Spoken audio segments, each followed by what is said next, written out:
Nakatanggap ang Pilipinas ng 22 bagong advanced fighter jet mula sa NATO.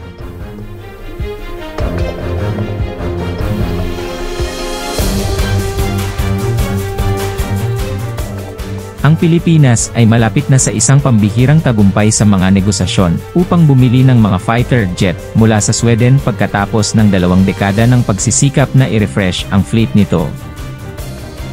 Pinaplansa na ngayon ng dalawang pamahalaan ang mga huling tuntunin ng pakikipagtulungan sa depensa batay sa isang Memorandum of Understanding na nilagdaan noong Hunyo at niratipikahan noong Setyembre, ipinaliwanag ng Departamento ng Depensa ng Pilipinas sa isang pahayag ng balita noong Pebrero 16 na.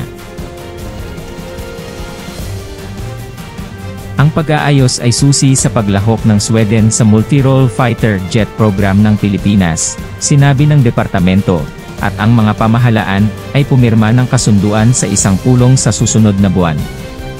Natigil ang mga negosasyon habang tinatapos ng militar ng Pilipinas ang bagong defense acquisition program nito, na tinawag na Horizon 3. Ang huling yugto ng malawakang pagtulak ng gobyerno na gawing moderno ang sandatahang lakas nito. Noong Enero, inaprubahan ni Pangulong Ferdinand Marcos Jr. ang 2 trilyong piso, US$35 bilyon, na budget para sa dekadang plano.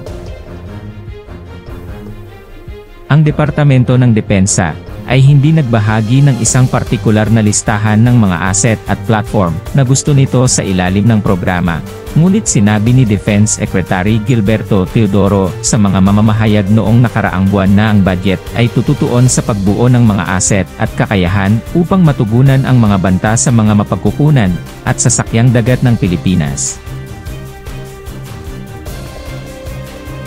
Ang mga kakayahan ay tututuon sa pagpapataas ng kaalaman sa domain, pagkakakonekta, maritime at aerial deterrence, utos at kontrol, komunikasyon, teknolohiya sa computer, at intelligence, surveillance, target acquisition at reconnaissance.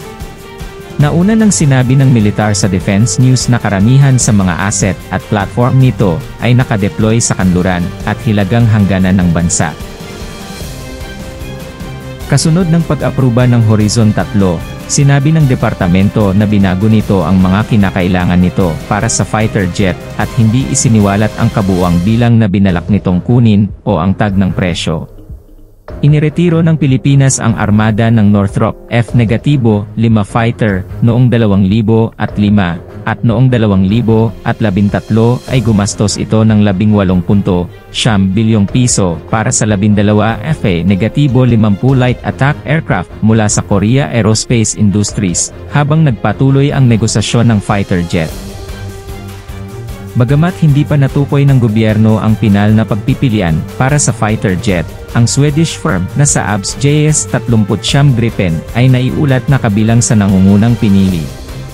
Isang fighter taxi na ginawa ng Saab na JS-39 Gripen sa panahon ng NATO Exercise Loyal Arrow noong Hunyo 10, 2009. Patrick Tragard, AFP, sa pamamagitan ng Getty Images. Nakatutok ang bansa sa F-16 na Fighting Falcon ng Lockheed Martin noong 1970 ngunit ang mga problema sa ekonomiya at kakulangan ng prioridad ay nagpatigil sa mga negosasyon.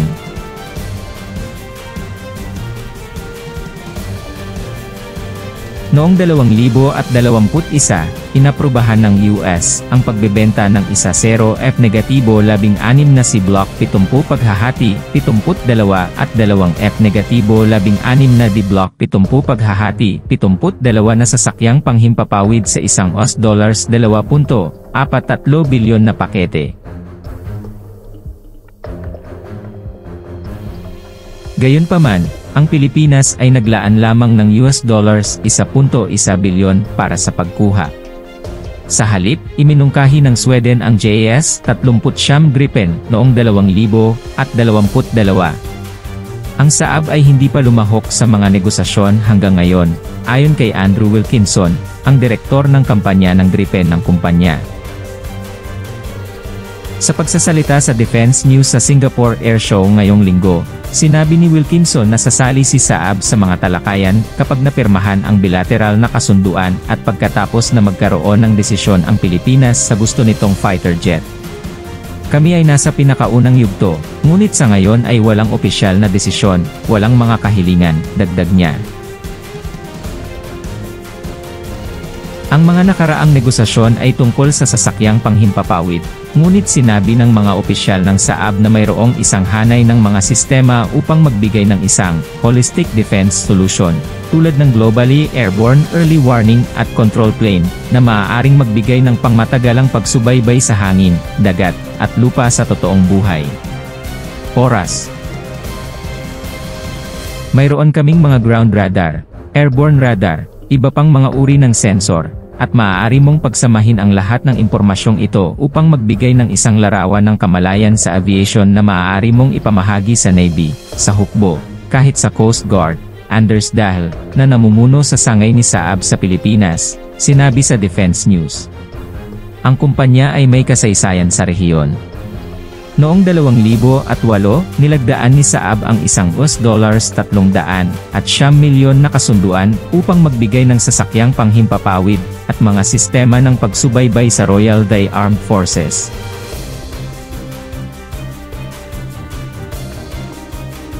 Sa pagsasalita sa Defense News sa Singapore Air Show ngayong linggo, sinabi ni Wilkinson na sasali si Saab sa mga talakayan kapag napirmahan ang bilateral na kasunduan at pagkatapos na magkaroon ng desisyon ang Pilipinas sa gusto nitong fighter jet.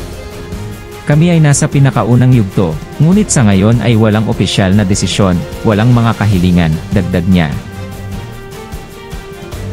Ang mga nakaraang negosasyon ay tungkol sa sasakyang panghimpapawid, ngunit sinabi ng mga opisyal ng Saab na mayroong isang hanay ng mga sistema upang magbigay ng isang holistic defense solution, tulad ng globally airborne early warning at control plane, na maaaring magbigay ng pangmatagalang pagsubaybay sa hangin, dagat, at lupa sa totoong buhay.